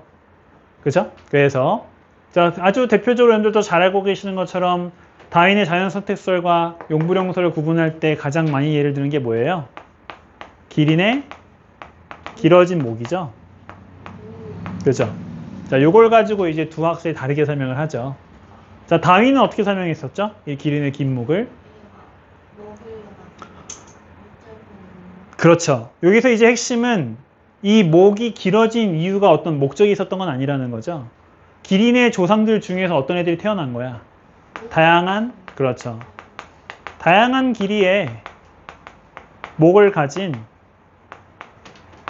기린들이 많이 태어난 거예요. 그죠? 그런데 식물들도 당연히 변화가 일어났죠. 그죠? 동물들이 갑자기 늘어나면서 막 깔려있는 잎을 막 뜯어먹으니까 식물들은 살기 위해서 어떻게 한 거야? 그치, 키가 큰 애들이 살아남은 거지, 그지? 그래서 이 커진 나무들의 잎을 뜯어먹기 위해서 목이 긴 기린이 이 환경에 조금 더 유리했다는 거죠. 결국 기린의 조상들 중에서 이 목이 긴 기린이 자, 유전이 됐고 그걸 통해 진화가 됐다는 거예요. 그런데 라마르크는 이걸 어떻게 설명했다?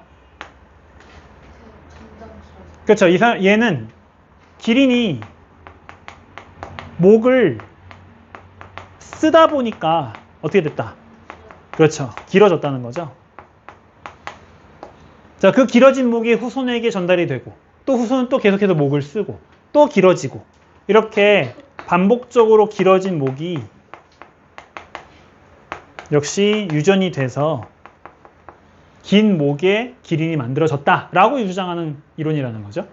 자, 그래서 이 라마르크의 용불용설은 왜 설명하는 거죠? 바로 이게 왜 틀렸냐를 설명하는 게 핵심이라는 거죠. 그죠? 얘는 왜 맞지 않느냐를 설명하는 게 핵심이라는 거예요. 자, 어떻게 설명한다? 그렇죠. 이 쓰다 보니 길어졌다. 근데 그게 전달됐다가 잘못됐다는 거죠. 자, 쓰다 보니 길어졌다는 것은 뭐다? 그렇죠. 얘는 후천적으로 얻게 된 좋은 표현이에요. 비유전적 변이라는 거죠. 당연히 목을 쓰다 보면 길어질 수 있어. 우리도 사용하다 보면 그 근육이 발달하고 더 세지는 건 맞지. 하지만 그게 내 자손에게 전달될 수 있다, 없다? 없다는 거죠. 이 비유전적 변이는 유전되지 않기 때문에 진화를 일으킬 수 없다라는 게 자, 라마르크의 용불용설을 설명하는 방식이고, 자, 얘가 그나마 나온다면 왜 나온다? 왜 틀렸느냐? 바로 비유전적 변이는 진화의 원동력이 될 수 없다는 걸 설명하기 위해서 나온다. 다만 최근 교육 과정에서는 이 내용 자체를 아예 설명하지 않는 경우들이 많기 때문에 여러분들은 일단은 이 순서를 매우 중요하게 암기를 해주시고, 단위 전택설의 순서를 중요하게 해주시고, 그 다음에 요거 조금 신경 써서 머릿속에 넣어주시면 좋겠죠? 자연선택 진화라고 하는 개념을 한 가지 형질만 살아남는다라고 생각하기 쉬운데 그렇지 않고 여러 개의 형질이 살아남는다, 남을 수 있다라고 하는 것까지 정리를 해주는 게 중요합니다.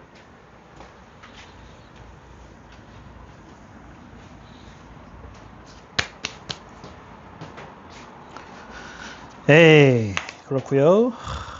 자, 그래서 대표적인 자연선택설의 예로서 여러분들도 뭐 너무 잘 알고 계시는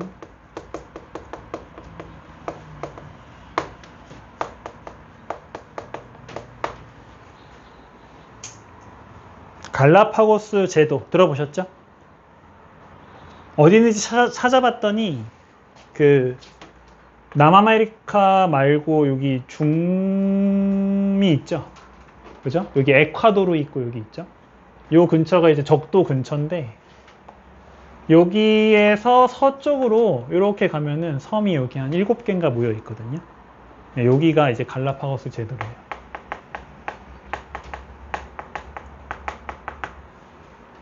엄청 큰 섬이 한 2개 정도 있고 자질구레한 섬들이 한 5개 정도 있는 이런 구조로 돼 있다고 하는데 요 사이 거리가 대략 한 1000km 정도 떨어져 있다고 합니다. 1000km. 그러니까 왜 이걸 얘기하냐면 1000km면은 웬만한 생물들은 이동하기 힘들죠. 여기 비행기 타도 몇 시간 걸리는 거리라고 하더라고요. 그래서 엄청 크고 오랫동안 이동할 수 있는 동물들이 아니면 사실 이 거리를 이동하기가 힘들다는 거죠. 근데 이제 여기에 이제 어떤 새가 발견이 되는 거예요? 그렇죠. 핀치라는 새가 발견이 되는 거죠. 이 핀치는 뭐 지역에 따라 크기 좀 다르긴 한데 크기가 아무리 커도 한 20cm 정도 된다고 합니다. 그러니까 비교적 작은 새예요. 그러니까 작은 새니까 사실 이거 날아갈 수 있다 없다? 날아가기 힘들다는 거죠. 그죠? 그런데 여기 이제 섬들을 조사해 보니까 어떤 애들이 발견되더라?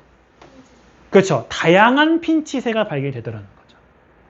그죠? 다른 지역에서 우리가 흔히 알고 있는 일반적인 핀치가 아니라 자, 여기 이 좁은 섬 안에서 그것도 이 본토에서 엄청 멀리 떨어져 있는 이 섬에서 다양한 핀치새들이 발견이 되더라는 거죠. 저는 섬마다 다른 게 발견되는 줄 알았거든요. 근데 그게 아니라 같은 섬 안에서도 다양한 종의 핀치새들이 발견이 되더라는 거죠. 그런데 이 핀치의 다양한 종은 무엇으로 우리가 구분을 한다? 그렇죠. 얘네들은 부리의 모양으로 주로 구분을 한다는 거죠. 물론 그 외에 뭐 울음소리나 짝짓기 형태 같은 것들도 차이가 나긴 하는데 일단 기본적으로는 부리 모양으로 차이가 나더라는 거죠. 일반적으로 본토에 있는 일반적인 핀치새들은 부리 모양이 그냥 적당히 우리가 알고 있는 이런 부리 모양이 생겼다는 겁니다. 그런데 이 갈라파고스에서 한 2번째로 큰 섬에 있는 새들을 보면 한 4-5개 정도의 다양한 부리들이 발견이 된다는 거예요. 그죠? 그리고 이 다양한 부리들은 뭐에 따라서 이렇게 달라지게 되더라? 바로 먹이에 따라서 다른 모양을 갖게 되더라는 거죠. 자, 굉장히 크고 두꺼운 부리를 갖고 있는 애들이 있어요. 그죠? 자, 이 크고 두꺼운 부리를 갖고 있는 애들은 주로 땅에 떨어져 있는 단단한 씨앗을 부숴먹는 애들이었다는 겁니다. 어떤 애들은 비교적 작고 일반적인 보통, 그러니까 여기 있는 얘랑 비슷한 거죠. 원래 핀치랑. 얘네들은 이런 아주 단단한 씨앗은 못 먹는 애들이에요. 그래서 일반적인 중간 정도 크기의 씨앗을 갖고 있는 애들이 있었다는 거죠. 어떤 애들은 엄청 길고 뾰족한 애들이 있었다는 거예요. 자, 이렇게 길고 뾰족한 애들은 뭘 먹는지 봤더니 얘들은 선인장. 이 선인장이 가시가 있잖아, 그지? 가시가 있으니까 짧은 부리로는 이거 먹기가 힘든 거지. 근데 이렇게 긴 애들은 선인장도 여러분들 열매 맺는 거 아시죠? 꽃도 있어요. 그래서 이 선인장이 꽃이나 과육, 과일을 먹는 애들도 이렇게 있다는 거죠. 찾아보니까 어떤 애들도 있냐면 주변에 있는 나무로 벌레를 파먹는 애들이 있대요. 그래서 이 부리로, 부리 모양을 특별히 그리기가 좀 그런데 적당한 크기의 부리인데 도구를 사용하는 애들도 있다고 합니다. 이거는 이제 우리 교과서에는 안 나와요. 주변에 있는 나뭇가지 같은 걸 사용하는 애들이 있대요. 이렇게 나뭇가지 이렇게 구멍에 넣으면 그 구멍에 이제 벌레들이 이렇게 붙잖아. 그걸 꺼내가지고 이 벌레들을 빼먹는 이런 애들도 있대요. 그래서 작은 벌레들, 구멍 속에 벌레를 먹는 애들이 있다. 자, 다윈은 이걸 보면서 무슨 생각을 했다? 아마 어떤 우연의 계기로 얘들이 직접 가진 못했을 거고 아마도 뭐 태풍이나 엄청 강한 바람 때문에 여기 있었던 새들의 일부가 갈라파고스로 날아갔을 것이다. 당연히 처음 날아갔었던 애들은 어떤 애들이었다? 당연히 본토에 있는 애들이 날아갔겠지. 그런데 얘네들이 자, 뭐에 적응하면서 그렇죠, 환경 중에서도 어떤 환경에 적응을 하면서 그렇죠, 먹이 환경에 따라서 그렇죠. 자, 다른 부리 모양을 갖게 되었고 결국 하나의 종을 핀치가 어떻게 됐다? 다양한 종으로 나뉘어졌다라고 얘기할 수 있다는 거죠. 자, 다윈은 자, 먹이 환경에 적응의 결과 자, 다양한 모양의 부리라고 하는 형질의 차이가 발생을 하게 됐다.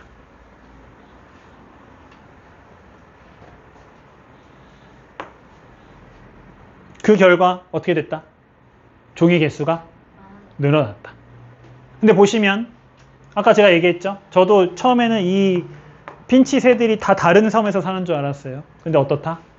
같은 섬에서도 다 발견된다는 거죠. 그렇죠? 결국 어떤 형질에, 어떤 환경에 맞는 형질이 하나뿐만은 아니다라는 것을 보여주게 되는 거죠. 환경에 적응하는 방법들은 다양할 수 있고 그로 인해서 살아남는 종의 형질 역시 다양할 수 있다는 거예요. 결국 그 결과, 이 진화의 결과라고 하는 것은 자, 종의 다양성이 증가하는 종의 분화다 라는 것을 우리는 이 핀치새를 통해서 확인할 수 있다는 거예요. 뒤쪽에 있는 예제들은 대개는 무엇에 집중을 하냐면 먹이 환경이라는 환경에 대해서 불이라는 다양한 형질을 갖게 되었다. 자, 여기에 집중을 합니다.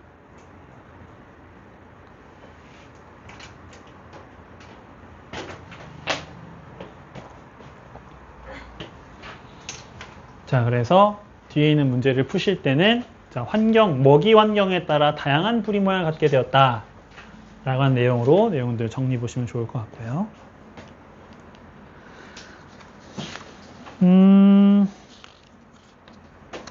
요거는 뒤에 있는 예제하고는 상관은 없는데 예전에 있었던 내용이니까 그냥 요거는 저거 한번 볼게요. 예전 교육과정에서는 어떤 내용이 있었냐면 이 다윈의 자연 선택설이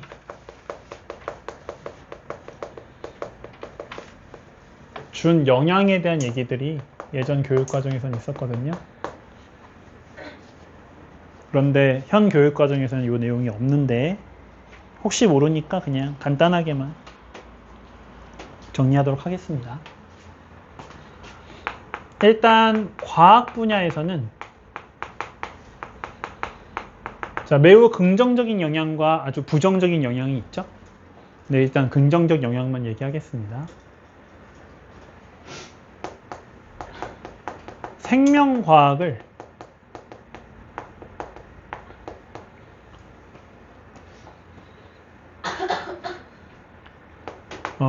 이론적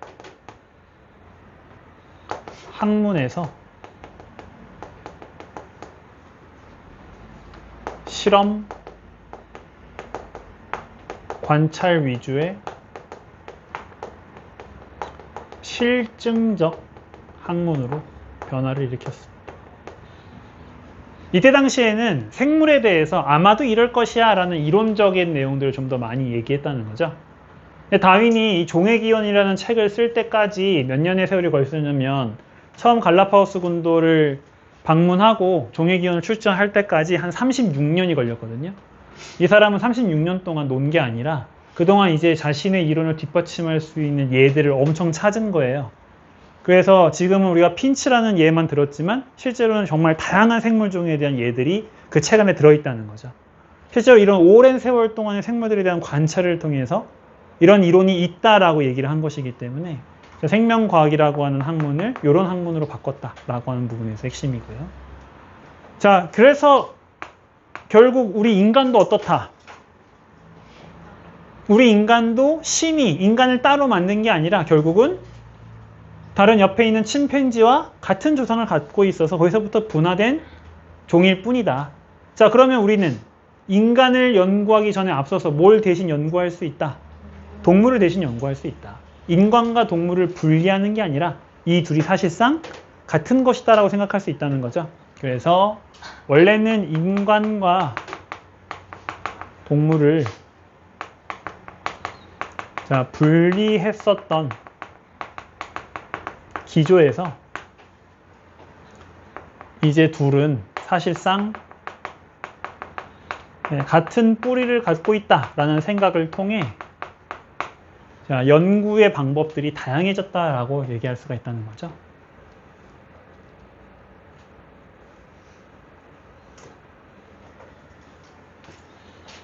저는 뭐 예술, 문학 이런 거에 별 관심 없거든요. 그래서 이건 AI가 알려준 겁니다. 이때 당시에 사회, 문화적 변화에서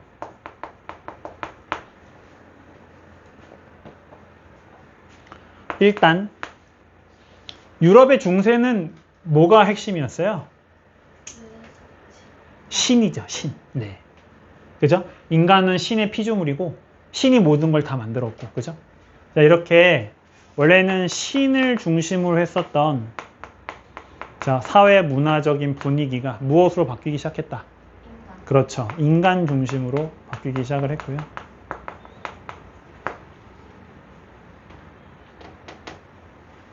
기본적으로 이 어떤 개념이 들어가 있기 때문에 경쟁의 개념이 들어가 있죠. 그래서 경쟁의 결과 좋은 형질이 살아남는다라는 개념이 퍼졌기 때문에 이 경쟁을 뭐라고 해야 될까? 좋게 봤다고 해야 되나? 경쟁 위주의 경제 개념이 만들어졌는데 그게 바로 뭐다? 자본주의가 여기서부터 태생을 했다. 자본주의 개념이 이 생각의 변화로부터 나타났다. 이렇게 얘기할 수 있대요. 자, 뭐 그 외에도 다양한 인간 중심의 다양한 문화 활동들이 일어났다고 합니다. 그래서 뭐 문학이라든지 문학의 경우에는 1인칭이 많이 등장을 했다고 하고요. 그 다음에 공상과학 문학 작품들이 많이 등장을 했다고 해요. 그리고 원래 이때 음악은 뭐가 중심이었어요? 대부분 찬송가였죠. 그죠? 저는 잘 모르지만 뭐 바로크 문화 이래가지고 신을 찬송하는 그런 음악들이 주였던 반면에 이때 이후부터는 어떤 인간의 활동, 생활 이런 것들을 얘기하는 좀 더 소박한 음악들이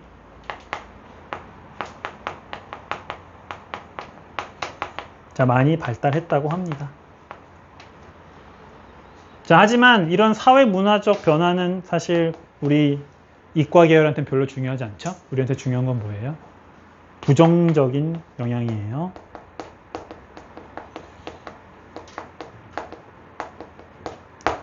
자, 이 다윈의 자연 선택설을 다르게 잘못 이용한 예들이 나오게 됩니다. 악용한 거죠. 가장 대표적인 예가 사회진화론이라는 학설이에요.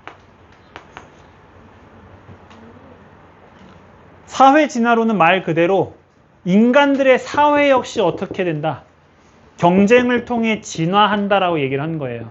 결국 현재 살아남아 있는 사회가 어떤 사회다? 그렇죠. 경쟁에서 살아남은 더 우월한 사회다라는 잘못된 생각을 했다는 거죠. 하지만 인간의 사회는 어때요, 사실은? 그런 것과는 조금 차이가 있죠. 그죠? 우리가 요즘에 뭐 다양성 얘기들 많이 하잖아요. 그죠? 어떤 사회가 더 우월하다, 얘가 경쟁에서 살아남는다, 이런 것들은 존재하지 않는데, 이때 당시에는 이런 이론들을 만들었다는 거죠. 결국 더 나아가서 무엇의 등장을 야기했다? 인종들 중에서 더 우월한 인종이 존재한다. 결국 다른 인종을 지배하는 인종은 경쟁에서 살아남은 더 우월한 인종이고, 지배당하는 인종은 그렇죠, 경쟁에서 패배한 열등한 인종이다. 아까 제가 여러 번 강조했던 것처럼 자연선택설의 핵심은 누가 더 우월하다, 누가 더 열등하다는 개념이 없다는 거였는데, 자, 그걸 잘못 사용을 해서 누가 더 우월하다라는 걸 주장하는 자, 우생학이라고 하는 학문의 등장을 초래했습니다. 자, 결국 이런 우생학은 무엇의 원인이 됐어요? 다른 인종을 지배해도 좋다라고 하는 생각의 기본이 된 거죠. 그렇죠. 바로 제국주의의 기초가 된 거고요. 자, 이 제국주의는 결국 무엇의 원인이 됐다? 서로 식민지를 마구 지배하다가 강대국끼리 싸운 세계대전의 원인이 됐죠.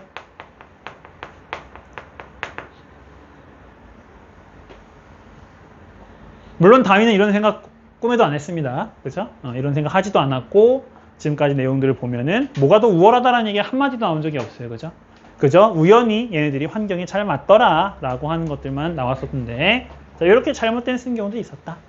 자, 예전 교육 과정에서는 요게 한 문제 정도 출제가 되는 경우들이 있었는데, 아까 말씀드렸던 것처럼 요 내용이 이제 현 교과서에는 없고, 뒤에 제일 마지막에 있는 기출문제 세트 중에 이것과 관련된 문제가 한 문제 정도 있기 때문에, 자, 그거 풀 때 여러분들 한번 이용을 해보시면 될 것 같습니다. 자, 그래서 일단은 뒤에 있는 내용들 중에서 핵심적인 내용들은 쭉 설명을 한 것 같아요.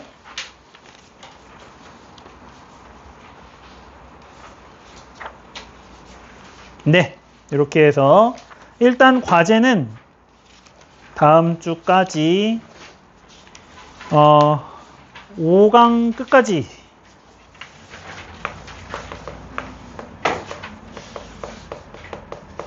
자, 5강 예제를 전부 다 풀어 오시면 될 것 같고요. 뒤쪽에 있는 문제 얘가 조금 어렵긴 한데 우리 배웠던 내용들로 여러분들이 충분히 해결할 수 있을 것 같아서 이걸로 과제를 드릴게요. 아까도 말씀드렸다시피 여러분들이 문제 과제를 해오시면 제출을 적어도 하루 전날까지는 좀 제출해 주시는 게 좋을 것 같아요. 제가 여러분들 뭐 틀렸는지 좀 미리 확인하고 오려면 그래도 제가 출근해서 정도는 볼 수 있으면 좋거든요. 알겠죠? 수업 시간에 내거나 직전에 내지 마시고 웬만하면 전날까지, 제가 일요일날까지 하는 건 바라지도 않을게요.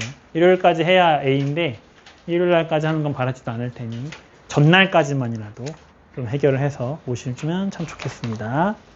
너무 일찍 끝났는데 문제나 좀 풀까?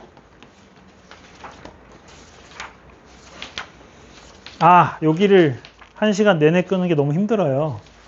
그죠? 너무 힘듭니다. 설명할 내용이 이렇게 많지 않아서 뒤쪽에서 설명하지 않은 몇 가지만 같이 풀고 제가 조금 일찍은 끝내드릴 텐데 지금 끝내긴 너무 밀러서. 자, 110쪽에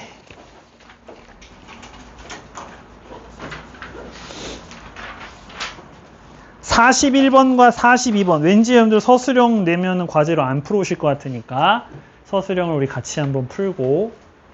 그쵸? 네? 왜요? 아, 네. 그럼요. 질문은 뭐 마음대로 해주시고. 41번과 42번을 한번 여러분들이 작성을 한번 해봅시다. 물론 이대부고가 저희는 서술형 안 나오는데요 라고 해서 안 하실 확률이 높아서 제가 수업 시간에 같이 할게요.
그래도 지환이 아까 쉬는 시간에 가입해줘서 감사합니다.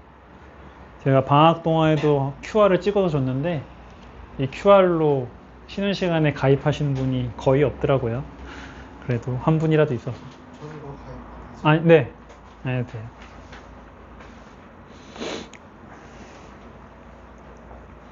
나머지 분들은 제가 카톡방에 링크를 올려드릴 테니까 그거라도 꼭 눌러서 가입들 해주세요. 알겠죠?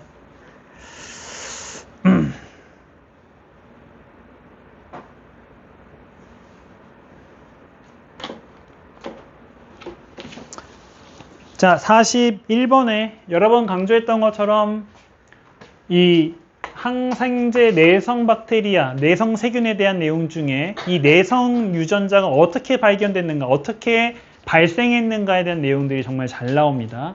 아까도 강조했지만 어떻게 갑자기 우연히 돌연변이를 통해서 발생을 했다. 절대로 어디에 적응하기 위해 라는 표현을 쓰면 안 된다는 거 항상 생각해 주시고요. 자, 비과정 이후에 니은을 가진 개체의 비율이 증가한 원인은 당연히 뭐겠어요? 이 항생제를 사용하는 환경이라는 것 때문에 그렇죠? 그렇죠? 그래서 이 환경에 생존하기 더 유리한 내성 세균이 더 많이 증가할 수밖에 없다라는 내용을 여러분들이 적어주시면 되는 겁니다.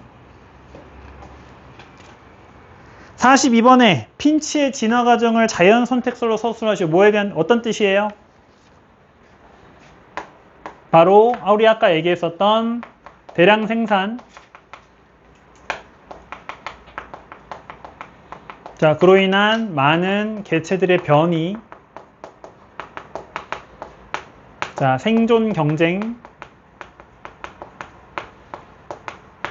자, 자연 선택의 순으로 이 핀치에 대한 내용을 적어주시는 게 문제에서 물어보는 자연 선택설로 서술하시오라는 내용입니다. 다음에 일단 뭐가 일어나야 돼요? 기존의 핀치가 많은 자손을 일단 남겨야 되겠죠. 자, 많은 수의 자손을 낳고요.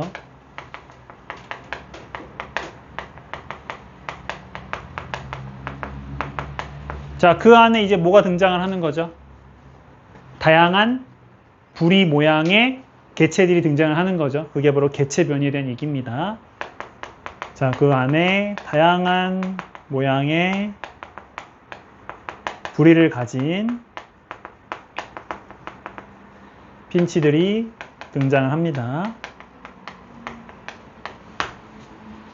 자, 그러면 이것들이 생존 경쟁을 하죠? 얘들이 생존 경쟁을 한 분야가 뭐예요?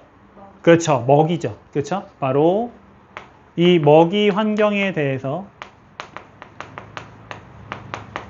먹이 환경에 적합한 부리를 가진 개체들이 살아남게 될 것이고요. 자, 이렇게 살아남은 개체들이 뭐 한다? 그렇죠. 자손을 남기겠죠? 그 자손들이 그 형질, 부리의 모양을 유전하게 될 것이고, 결국 그것들이 쭉 전달이 돼서 다양한 부리 모양을 갖게 되었다. 이게 자연 선택 그리고 진화로 이어지는 것이죠. 그래서 자, 이것들이 자손을 남기고, 자, 이 다양한 자, 부리 모양의 형질이 유전되어서 결국은 다양한 종을 남기게 되었다라는 내용을 여러분들이 적절하게 정리하시면 되는 겁니다.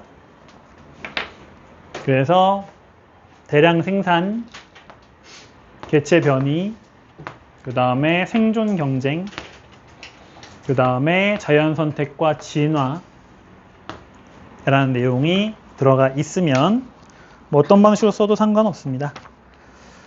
서술형 문제가 학교에서 시험이 안 나온다고 해서 여러분들이 문제 풀 때 넘기지 마시고 이런 생각들을 정리하는 용도로 사용해 보시면 좋지 않을까 싶고요. 물론 이런 말 해도 안 풀어보시는 분들은 죽어도 안 풀어보시긴 하는데 객관식으로도 잘 풀어보세요. 알겠죠?